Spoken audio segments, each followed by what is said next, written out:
الحمد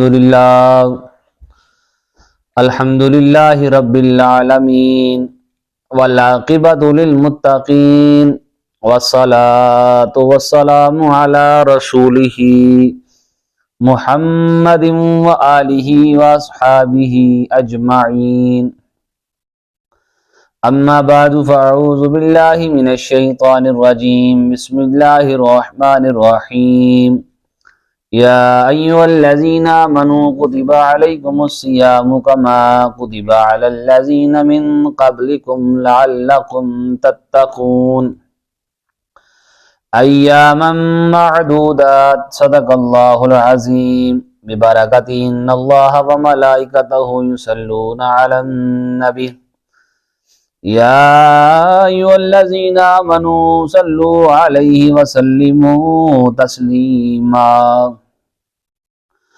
اللہم صلی علی سیدنا و مولانا محمد وعلی آل سیدنا و مولانا محمد وبارک وسلم۔ محبت کے ساتھ پڑھیں الصلاۃ والسلام علیک یا سیدی یا رسول اللہ وعلی آلک واصحابک یا سیدی یا حبیب اللہ۔ الصلاۃ والسلام علیک یا سیدی یا شفیع المذنبین وعلی آلک واصحابک یا سیدی یا رحمۃ للعالمین۔ الصلاۃ والسلام علیک یا سیدی یا سید المرسلین وعلی آلک واصحابک یا سیدی یا خاتم النبیین۔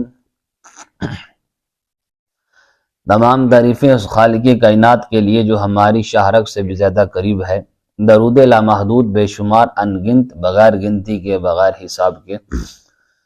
آمنہ کے لال نور مجسم نیر اعظم ہادی السبل ختم الرسول احمد مجتبی محمد مصطفیٰ صلی اللہ تعالی علیہ وآلہ وسلم کی بارگاہ میں کہ جن کا آنا اس دنیا کی تخلیق کا باعث بنا۔ میرے محترم بزرگوں عزیز ساتھیوں، جیسا کہ آپ سب احباب اس بات سے واقف ہیں، ہمارا جو موضوع چل رہا ہے وہ ہے رمضان المبارک کے حوالے سے۔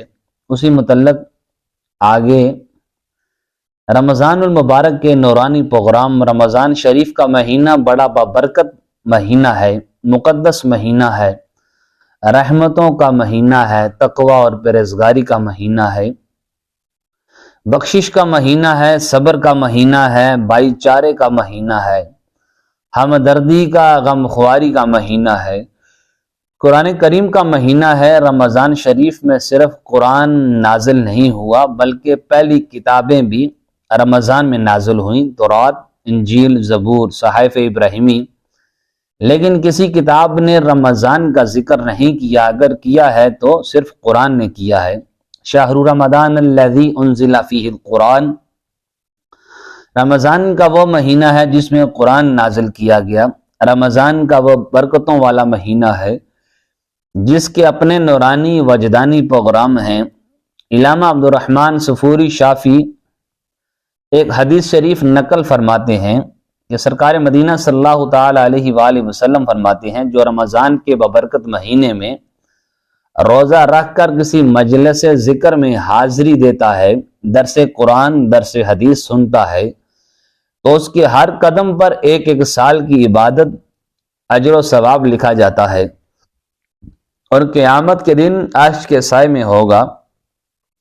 جو کوئی رمضان شریف میں نماز با جماعت پر مداوت کرتا ہے، یعنی ہر نماز با جماعت پڑھتا ہے، اللہ تعالیٰ اس کو ہر رکعت کے بدلے نور کا ایک ایک شہر عطا فرمائے گا۔ جو کوئی ماہ رمضان میں اپنے والدین کے ساتھ احسان اور بلائی کرے گا، اللہ تعالیٰ اس کی طرف نگاہ رحمت فرمائے گا۔ جو کوئی کسی مسلمان کی ضرورت پوری کرتا ہے، اللہ تعالیٰ اس کی 10 لاکھ حاجتیں پوری کرتا ہے۔ جو اس مہینے میں کسی بال بچے دار فقیر کو خیرات دیتا ہے، اللہ تعالیٰ اس کے لیے 10 لاکھ نیکیاں لکھتا ہے اور اس کے 10 لاکھ گناہ معاف فرما دیتا ہے اور 10 لاکھ درجات بلند فرماتا ہے۔ کل قیامت والے دن پہلی امتوں کے بڑے بڑے عابدوں پر حضور کی امت کے گناہ گار غالب آ جائیں گے۔ ان کے نامہ اعمال میں بے حساب نیکیاں ہوں گی، ان کو اجر بھی بے حساب ملے گا۔ یہ سب صدقہ ہے تو حضور کی رحمت کا۔ اگر حضور اعلان رحمت نہ فرماتے ہمیں کیسے پتہ چلتا رمضان کے مہینے کی عظمت اور شان کا، برکت کا اور رحمت کا۔ اللہ تعالیٰ عمل کی توفیق عطا فرمائے۔ رمضان شریف میں اللہ تعالیٰ کی نافرمانی کا مہینہ نہیں ہے۔ رمضان شریف نورانی اور وجدانی پروگراموں کا مہینہ ہے۔ بڑا بدبخت ہے، بڑا بد نصیب ہے جو رمضان کی برکتوں سے محروم رہ جائے۔ روزہ میرے لیے ہے، اس کی جزا میں خود دوں گا۔ حضور نبی کریم صلی اللہ تعالی علیہ وآلہ وسلم نے ارشاد فرمایا کہ انسان کی ساری نیکیاں 10 گنا سے 700 گنا تک بڑھ جائیں گی۔ اللہ تعالیٰ فرماتا ہے سوائے روزہ کے کہ روزہ تو میرا ہے اور میں ہی اسی کا ثواب دوں گا۔ وہ میرے لیے اپنی شہوت اپنا کھانا چھوڑتا ہے۔ روزہ دار کو 2 خوشیاں ہیں، ایک خوشی تو افطار کے وقت اور دوسری خوشی اپنے رب سے ملاقات کے وقت۔ روزہ دار کے منہ کی بو اللہ کے ہاں مشک کی خوشبو سے بہتر ہے۔ سرکار مدینہ صلی اللہ تعالی علیہ وآلہ وسلم فرماتے ہیں اللہ تعالیٰ فرماتا ہے الصوم لی، روزہ میرا ہے۔ اس کی وجہ یہ ہے کہ دوسری عبادتوں میں ریا ہو سکتی ہے لیکن روزے میں ریا نہیں ہو سکتی، نہ اس کی کوئی صورت ہے نہ اس میں کچھ کرنا ہے۔ دوسری عبادات کی شکل صورت ہوتی ہے۔ کل قیامت کے دن دوسری عبادتیں اہل حقوق لے سکتے ہیں مگر روزہ کسی حق والے کو نہ دیا جائے گا۔ رب تعالیٰ فرمائے گا روزہ تو میرا ہے، یہ کسی کو نہیں ملے گا۔ 2 قراتیں ہیں، عجزی معروف اور اجزا معجول، یعنی روزے کا بدلہ خود دوں گا، دوسری عبادات کا بدلہ فرشتوں سے دلواؤں گا لیکن روزے کا بدلہ خود دوں گا۔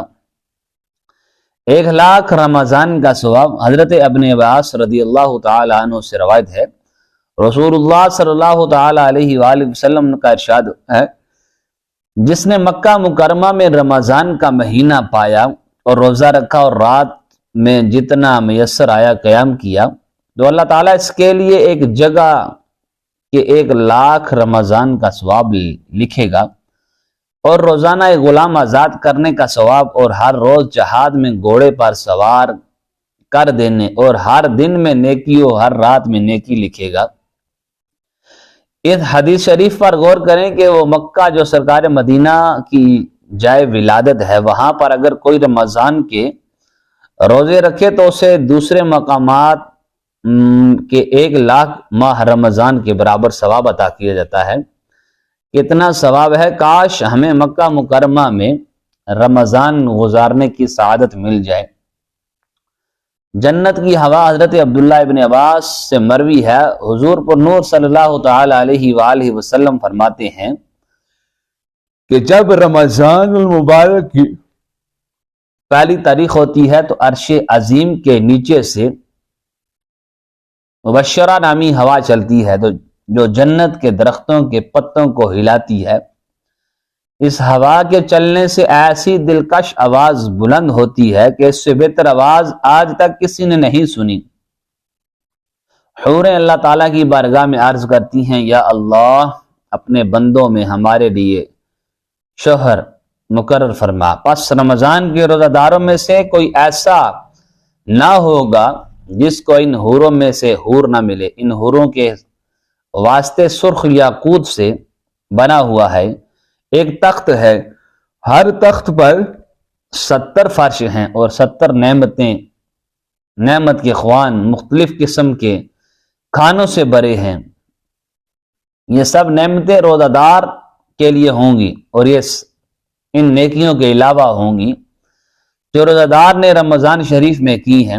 رمضان کی تعظیم کی فضیلت حدیث شریف میں ہے جب رمضان شریف کا چاند نظر آتا ہے تو اللہ تعالیٰ حضرت جبرائیل علیہ السلام کو فرماتا ہے جنت کی حوروں کو زینت کا حکم دو اور ندا کر دو کہ اے اہل آسمان اور اے اہل زمین ہوشیار ہو جاؤ کہ یہ رمضان المبارک کا مہینہ ہے، جو شخص اس کی تعظیم کرے گا بخشا جائے گا، اور شیاطین کو قید کر دو تاکہ روزہ دار گناہ کرنے سے محفوظ رہیں۔ رمضان شریف کی تعظیم ہمارے لیے ضروری ہے، لیکن آج کل بعض مسلمان رمضان کا احترام نہیں کرتے۔ سب کے سامنے سگریٹ پیتے ہیں، پان کھاتے ہیں، چائے پیتے ہیں، کھانا کھاتے ہیں، گویا کہ انہیں پتہ ہی نہیں کہ رمضان آیا ہے کہ نہیں۔ دفتروں میں، بینکوں میں کام کرنے والے سب کے سامنے رمضان کا مذاق اڑاتے ہیں۔ ایک مسئلہ سن لیں، جو شخص رمضان المبارک میں بغیر کسی مجبوری کے علل اعلان جان بوجھ کر کھائے پیے، اس کو قتل کر دیا جائے گا۔ آتش پرست کی بخشش ہو گئی۔ شہر بخارا میں ایک آگ کو پوجنے والا آتش پرست رہتا تھا۔ اس نے اپنے بچے کو دیکھا کہ وہ رمضان کے مہینے میں بازار میں کھڑے ہو کر کھا رہا ہے۔ آتش پرست کی آنکھ میں خون اتر آیا اور اپنے بچے کو تھپڑ مارا اور پکڑ کر اندر لے گیا۔